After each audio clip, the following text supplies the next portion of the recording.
Ya, pemirsa, ada kembali bersama kami di Apa Kabar Indonesia Siang. Masih bergabung bersama kami ada Bupati Tapanuli Selatan dan juga ada Bang Ronald Sinaga, ada entrepreneur di sini. Kembali kita akan lanjutkan dialog kita, Bang Ronald. Ya. Kita bicara soal solusi. Oke lah, kenyataannya sekarang seperti ini. Solusi terbaik ini seperti apa yang bisa dilakukan? Karena tidak hanya Indonesia tadi Bang Ronald yang bilang yang menghadapi seperti ini. Iya, solusi terbaik adalah mencari solusi. Ya. Okay. Baik, teman-teman kita ini, para pengurus negara ini mau nggak mencari solusi, ya kan? Kalau saya sendiri, ini video semenjak viral 2 atau 3 hari lalu, langsung saya kirim video tersebut ke teman saya di Jepang. Nah, kebetulan saya baru juga pelatihan di Jepang, ya, dengan dana sendiri, bukan dana pemerintah, belajar bagaimana melakukan pengerasan dan juga pengaspalan secara yang benar. Dia melihat video ini aja, dia udah sangat perhatiin. Nah, kita udah asumsi bahwa ini gara-gara pergerakan tanah. Itu asumsi kita, dan terima kasih Pak Bupati sudah konfirmasi. Nanti setelah ini saya akan ngomong kembali kepada teman saya. Jadi asumsi itu ada pergerakan tanah, bagaimana memperkuat tanah tersebut, fondasinya tersebut supaya tidak bergerak. Apa yang sudah pernah dilakukan, apa yang sudah pernah dicoba. Saya nggak tahu apa yang sudah pernah dilakukan, tapi sarannya adalah coba itu gali fondasinya sedalam 1 meter. Jadi setelah digali dalam 1 meter, siram sama semen, dicampur sama semen, baru dilakukan pemadatannya. Pemadatannya itu bukan hanya sehari 2 hari, Pak, benar-benar dihantam itu tanah, dipadatin, baru diaspal minimum setebal 20 cm. Nah, setahu saya ya, dari pengalaman saya yang evaluasi jalan di Indonesia ini, kebanyakan itu aspal, khususnya jalan lintas ini yang saya udah pernah ukur, itu aspalnya itu antara 5 sampai 7 cm. Kurang dari standar yang sebenarnya di Indonesia itu standarnya begitu. Tapi itu itu adalah sesuatu yang sudah out of date. Kenapa? Kita punya truk-truk. Pernah dimonitor nggak? Odol-odol di Indonesia ini luar biasa odolnya. Itu waduh, truk-truk yang seharusnya bebannya hanya 10 ton diisi sama 15 ton.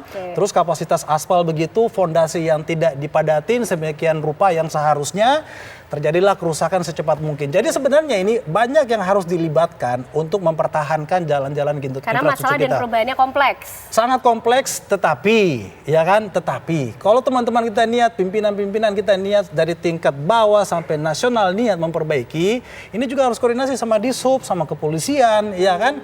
Yang kalau sudah terjadi kayak kita lihat di video ini banyak yang terlibat. Kita lihat truk yang terbalik aja, itu sudah odol sebenarnya. Tapi kan kita fokusnya lihat, wah jalannya rusak.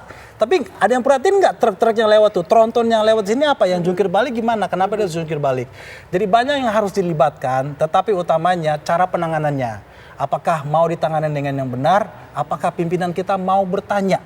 Itu aja, saya pernah utarakan di YouTube saya, di podcast saya, waktu saya diundang podcast, saya bilang, kalau kepala daerah bingung nih, atau mungkin tidak yakin dengan kepala dinasnya, hubungin saya, konsultasi sama saya gratis. Ya, ini bukan promosi saya, tapi dengan maksud adalah kepala daerah jangan malu-malu bertanya.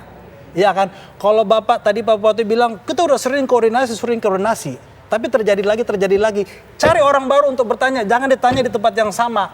Karena kenapa? Kalau kita akan coba hal-hal yang sama dengan yang sebelumnya, bagaimana kita berharap akan ada perubahan? Betul. Oke, baik. Tetap sama. Pak Bupati, sejauh ini yang sudah dilakukan selain tadi mencoba untuk mempermudah komunikasi lewat Kementerian BUMN yang seharusnya ini menjadi ranah PUPR, tapi apalagi Pak yang sudah diupayakan oleh pemerintah kabupaten, terutama karena permasalahannya tadi sudah berhasil di-capture oleh Pak Bupati sebenarnya. Iya, betul. Begini Mbak, saya bukan tidak tahu, tapi karena Pak Erick Thohir berkunjung, itu saya sampaikan untuk disampaikan pula ke kementerian, itu perlu digarisbawahi. Jadi karena kondisinya mendesak, ada menteri yang berkunjung dalam rangka dinas, itu kita sampaikan gitu loh Mbak. Surat pun sudah kita sampaikan juga, melalui koneksi kita pun sudah kita upayakan juga. Tapi itu kan semua ada penganggaran, ada aturan dalam melaksanakan pembangunan jalan ini, begitu.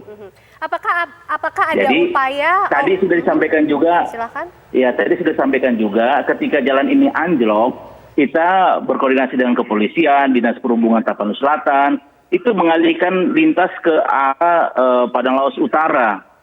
Itu sudah kita berikan himbauan pada masyarakat pengguna. Bahkan kita pernah bertanya, kok mau lagi? Sudah tahu ini risiko jalan ini akan bisa berbahaya dan fatal. Mereka bilang lebih 100 km mereka bisa hemat kalau melalui jalan yang dinyatakan berbahaya ini. Kemudian ongkos mereka juga jauh mereka hemat.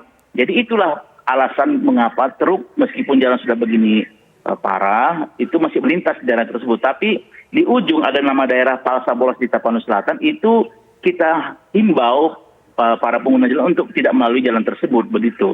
Oke, berarti sudah sampai juga pada di tahap mengusulkan menghadirkan jalur alternatif yang lain untuk digunakan, Pak? Ya, itu solusi sementara. Kalau solusi jangka panjangnya, kita sudah pernah mendengar dari pihak kementerian akan mengalihkan jalan ini ke ruas jalan yang baru, dibangun baru menghindari patahan-patahan ini.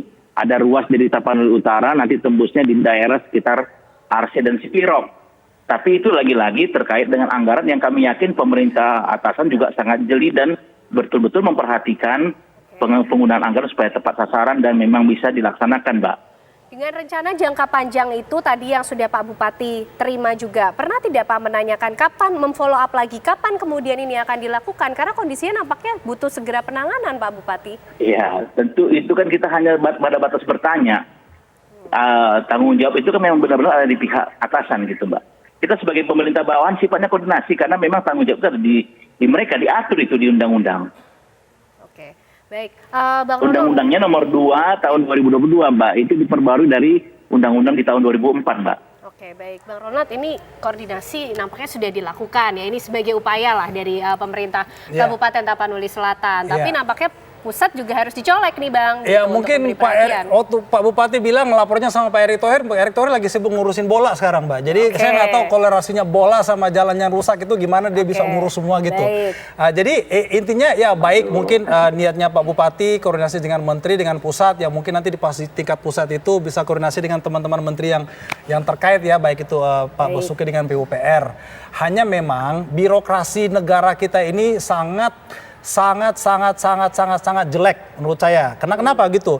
Saya juga sudah beberapa kali ke PUPR tingkat daerah ya, tingkat kabupaten dan kota. Kalau saya tanya, kalian itu dengan PUPR pusat itu bagaimana hubungannya? Nah, terus ditanya balik, maksudnya gimana hubungannya? Apakah ada training? Apakah ada upgrade informasi, upgrade teknologi? Dan yang saya pengetahuan saya, ini tingkat dari pusat sampai bawah itu tidak ada hubungan, hanyalah sebuah nama departemen. Jadi nggak ada yang namanya perbaharui teknis, perbaharuan informasi, teknologi, knowledge itu nggak ada. Jadi ibaratnya pusat turunan buku, nih buku baca sendiri dah. Nah itu yang saya dapatin selama ini dan bagi saya itu sangat prihatin adalah sesuatu yang perlu dirubah segera. Di mana pusat melakukan risetnya begini hasilnya, yuk kita paparkan ke daerah-daerah masing-masing, baik tingkat provinsi, kabupaten, atau tingkat kota. Dan jadi sekarang ini berjalan individu, ibaratnya ya di bawah jalan masing-masing. Ada problem, masa Bupati harus minta tolong ke atas? Padahal sebenarnya kalau ada ahlinya, yaitu Departemen PUPR, Bupati udah cukup berhenti di situ, yuk kita bereskan, tidak perlu ngemis ke menteri. Sebenarnya punya otoritas begitu. Punya otoritas, ya namanya pimpinan daerah, ya kan? Kenapa harus koordinasi ke atas? Oke, tapi begini, Bang Ronald, kalau kita bicara tadi soal teknis sudah, dengan kondisi jalan tanah bergerak ini, apakah ada solusi lain yang kemudian bisa sebagai solusi jangka panjang juga? Solusi jangka panjang, yaitu cari orang yang bisa tanganin. Ingat ya, bukan hanya Indonesia loh yang berada di Lempeng, memang negara lain kagak ada gitu loh. Iya kan? Kalau saya sekarang, saya belajarnya di Jepang. Ya udah, kalau perlu panggil ahlinya nggak apa-apa, Pak. Kita undang ahlinya, Pak. Ya kasih tiket aja kali ya. Pak Bupati, mungkin Pak, apa kemudian plan-plan yang akan dikejar dan didorong oleh pemerintah Kabupaten Tapanuli Selatan, Pak Bupati sendiri melihat kondisinya sampai sejauh ini, Pak? Sekali lagi saya sampaikan ini adalah kewenangan pemerintah pusat. Saya tidak berkomentar apapun bagaimana pemerintah pusat menangani. Kita sifatnya koordinasi lagi-lagi, Mbak. Kita bermohon, terus bermohon. Jadi mohon maaf Pak Ronald, Anda itu terlalu overlapping. Anda menyampaikan Pak Bupati juga harus paham. Baca undang-undang aja, Pak. Baca undang-undang gitu aja. Nggak peduli undang-undang, Pak. Bapak itu harus berhenti ngomong seperti itu. Baik, tadi Pak Ronald sudah kesempatan, kita. sekarang gantian Pak Bupati. Baik, silakan Pak Bupati. Ya, itu aturan di negara kita, Pak. Itu diatur di Undang-Undang nomor 2 tahun 2012. Saya sudah sampaikan tadi undang-undangnya. Jadi untuk apa Bapak ribut soal itu? Kalau apa silakan ke kementerian Ya, sampaikan. semoga Bapak bisa mengatakan kita hal satu tersebut tubuh. pada saat pemilu ke Baik. depan ya Pak. Baik. Hei Kita satu rakyat, tubuh. hei rakyat Baik, Bupati baik, Kabupaten baik. ini, nanti Baik. kalau ada jalan rusak, Sudah. saya lapor dulu ke nasional. Oke, baik. Bapak berani Setidaknya- nggak ngomong ke saat baik, itu Bang saat nanti Ronald pemilihan kembali? Sudah berbicara sesuai dengan Iya. keahliannya, Iya. Pak Bupati melakukan koordinasi dengan pemerintah pusat untuk terus mendorong bagaimana jalan ini mendapat perhatian. Begitu Pak Bupati? Ya. Beliau bicara soal keahlian di bidang Ya, jalan, tapi oke. beliau tidak menganut dalam aturan gitu loh. Baik, Itu harus dipahami betul. Baik Pak Baik. Bupati, Iya. kita hormati, kita tunggu bagaimana hasil terutama yang diupayakan oleh Bupati dan juga pemerintah Kabupaten Tapanuli Selatan. Mudah-mudahan ini Mudah-mudahan pesannya sampai didengar ya. ya. Saya juga oleh menunggu Pak pemerintah Bupati ngomong pusat. seperti itu di Baik. depan supir angkot yang Baik, jungkir baik, balik Baik, mobilnya Pak. terima kasih lebih mantap Pak kalau Bupati berani. Tapanuli Iya. Selatan, Pak Doli untuk waktunya kasih, Pak siang Doli. hari ini. Terima Ya. kasih Terima Pak, kasih. makasih Ya, juga terima Bang kasih. Ronald, Ya, sehat terima selalu. kasih. Oke, urus lagi. semuanya. Baik, pemirsa itu tadi perbincangan kita tentu akan tunggu dan ikuti bersama bagaimana kemudian pihak-pihak terkait bisa memberikan perhatian terhadap hal ini. Itu tadi perbincangan kita pemirsa, Apa Kabar Indonesia Siang masih akan kembali hadir untuk Anda.